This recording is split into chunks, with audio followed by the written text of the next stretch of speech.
Welcome to Declassified. I'm Gina Shakespeare. Willkommen. In den vergangenen Tagen kam es in mehreren Städten zu chaotischen Ausschreitungen. Autos und Gebäude wurden in Brand gesteckt, Plünderungen grassieren und sogar das Polizeibezirksgebäude Nummer 3 in Minneapolis wurde niedergebrannt. Noch mehr kommt auf uns zu. Die Proteste begannen scheinbar wegen des Todes von George Floyd während einer Verhaftung. Systemischer Rassismus und Polizeibrutalität, so argumentieren linke Experten, seien daran schuld. Einige Linke behaupten, wie schon während der Occupy Wall Street-Bewegung, dass die Proteste von einem gewalttätigen Element entführt wurden, das die Bewegung diskreditieren will. Konservative Kommentatoren hingegen sprechen von Frustration und Wut, von einer Reaktion auf die Klaustrophobie der wochenlangen Abriegelung. Sie alle verfehlen ihr Ziel. Die Gewalt seit dem polizeiinvolvierten Tod von George Floyd in Minneapolis ist ein kommunistisch angezettelter Aufstand, nicht mehr und nicht weniger. Also wer steckt wirklich dahinter?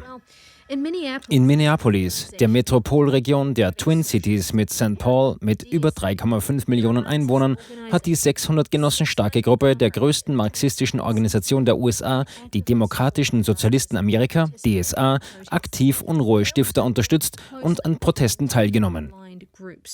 Am 27. Mai rief die Twin Cities DSA in sozialen Medien die Genossen zu Nachschub an derselben Kreuzung auf, an der später am Abend ein Autohaus bis auf die Grundmauern niederbrannte. Wollen Sie Ihren Genossen, die gegen den 3. Bezirk am See und in Minnehaha protestieren, helfen? Fragten die Marxisten auf Facebook. Hier ist eine Liste der benötigten Hilfsgüter von den Leuten vor Ort. Eine beigefügte Liste enthielt medizinische Hilfsgüter zusammen mit Sperrholz für Schutzschilde, alles andere Nützliche zum Schutz vor Polizisten, Tennisschläger und Hockeyschläger. Auch Privatwagen wurden angefordert. Es klingt so, als ob ein weiteres großes Bedürfnis darin besteht, dass Menschen in der Lage sind, Leute mitzunehmen, die aus dem Kampfgeschehen aussteigen müssen. Ist dies ein Aufruf für private Krankenwagen oder Fluchtwagen? Die ökosozialistische Arbeitsgruppe der Twin Cities DSA schrieb auf Twitter an die Genossen, unterstützt den laufenden Massenaufstand der Arbeiterklasse. Also sind wir in der Sowjetunion oder in Amerika oder was passiert hier? Lassen Sie mich erklären. Am 28. Mai gab das Nationale Politische Komitee der DSA eine emotional aufgeladene und extrem voreingenommene Erklärung zur Unterstützung der Randalierer ab. Wir, das Nationale Politische Komitee der Demokratischen Sozialisten Amerikas, verurteilen die öffentliche Hinrichtung von George Floyd durch die Polizei von Minneapolis. Seine Ermordung fällt in das tief verwurzelte Muster von Gewalt, Anti-Schwarzsein und Unterdrückung, das von der Polizei in diesem Land aufrechterhalten wird. Das ist die Vorherrschaft der Weißen. Wir stehen an der Seite und teilen die Wut all derer, die sich auf den Straßen Gehör verschaffen, nachdem sie jahrelang von der Polizei und der Armut erstickt wurden, nachdem sie jahrelang von Konzernen, Vermietern und Milliardären geplündert wurden. Die DSA in Atlanta war in ähnlicher Weise in das Chaos dort verwickelt. Die DSA von Seattle ist ebenfalls beteiligt. DSA-Zweigstellen in Memphis und Los Angeles führten Veranstaltungen durch und sammeln Spenden für George Floyd Uprisings nationwide. Aber dies mehr: die Workers' World Party. Die stalinistisch-trotzkistische Workers' World Party, WWP, die Nordkorea, Russland, China, Kuba und den Iran unterstützt und in etwa 15 Städten in ganz Amerika mit eigenen Sektionen vertreten ist, ist überall auf den Protesten präsent.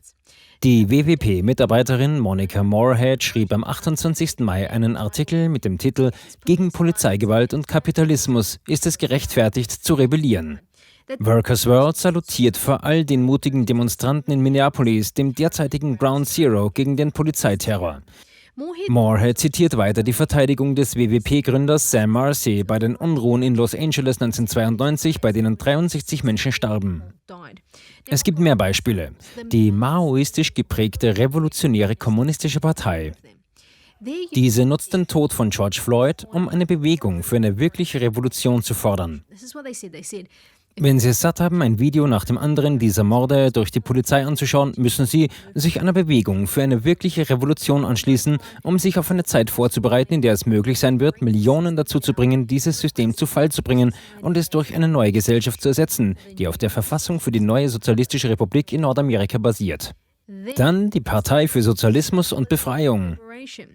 Die marxistisch-leninistische, pro-chinesische, iranische, nordkoreanische, kubanische, venezolanische und russische Partei für Sozialismus und Befreiung hat in etwa 30 Staaten Sektionen. Sie versuchen auch den Tod von George Floyd auszunutzen, indem sie diese Zeit in der Geschichte als absolut kritische Periode bezeichnen, um ihre Vision einer kommunistischen Revolution durchzusetzen.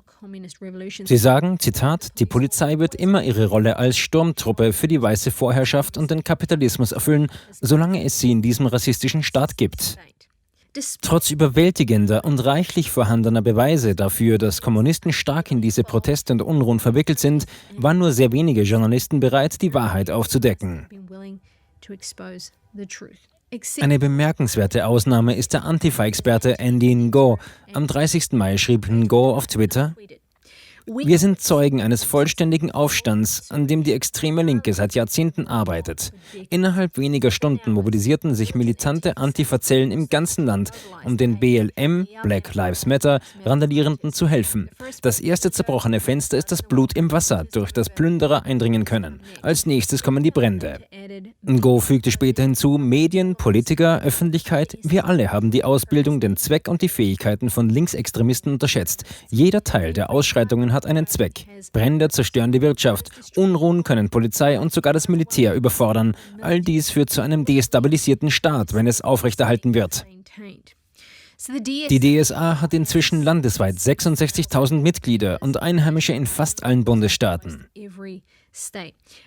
Andere kommunistische Gruppen wie die Kommunistische Partei USA, Liberation Road, Socialist Alternative, Workers' World Party, Partei für Sozialismus und Befreiung, Socialist Unity Party und Revolutionary Communist Party und ihre Verbündeten in Black Lives Matter und Antifa können kurzfristig Zehntausende von Kämpfern und Organisationskadern mobilisieren.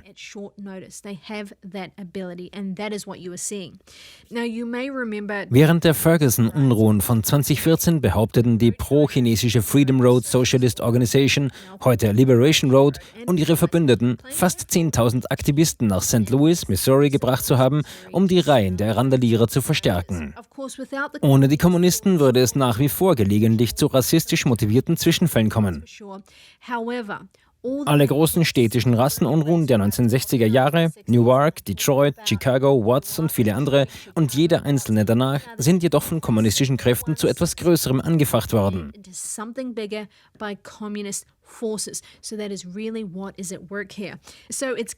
Die amerikanische Linke hat nun die Macht, in fast jeder größeren US-Stadt Rassenunruhen auszulösen. Wenn nicht energisch dagegen vorgegangen wird, werden die gegenwärtigen Unruhen und Proteste den ganzen Sommer bis zu den Wahlen andauern. Das doppelte Ziel besteht darin, die wirtschaftliche Erholung der USA aufzuhalten und Präsident Donald Trump zu vernichten. In Wahrheit haben diese Unruhen nichts mit Rasse, sondern alles mit Regimewechsel und Revolution zu tun. Wenn nicht entschlossene Maßnahmen ergriffen werden, steht den Amerikanern ein langer, heißer Sommer bevor. Vielleicht kommt die Revolution in eine Stadt in ihrer Nähe. Was sind also Ihre Gedanken zu den Unruhen und wer oder was steckt wirklich dahinter? Bitte hinterlassen Sie mir unten einen Kommentar. Es war eine großartige Geschichte von unserem Epoch Times Gastautoren Trevor Loudon. Er ist Autor, Filmemacher und öffentlicher Redner aus Neuseeland, meinem Heimatland. Und seit mehr als 30 Jahren erforscht er die linksradikalen marxistischen und terroristischen Bewegungen und einen verdeckten Einfluss auf die Mainstream-Politik. Er ist am besten bekannt für sein Buch Feinde im Inneren, Kommunisten, Sozialisten und Progressive im US-Kongress sowie seinen ähnlich thematisierten Dokumentarfilm Feinde im Inneren. Bald wird er auch ein neues Buch Die Roten im Weißen Haus veröffentlichen, Kommunisten, Sozialisten und Sicherheitsrisiken im Rennen um US-Präsident 2020. In der Tat wird das eine sehr interessante Lektüre sein. Hallo, hier ist Trevor Loudon, der für sein brandneues Buch Die Roten im Weißen Haus, Kommunisten, Sozialisten und Sicherheitsrisiken, die für US-Präsident 2020 kandidieren wirbt.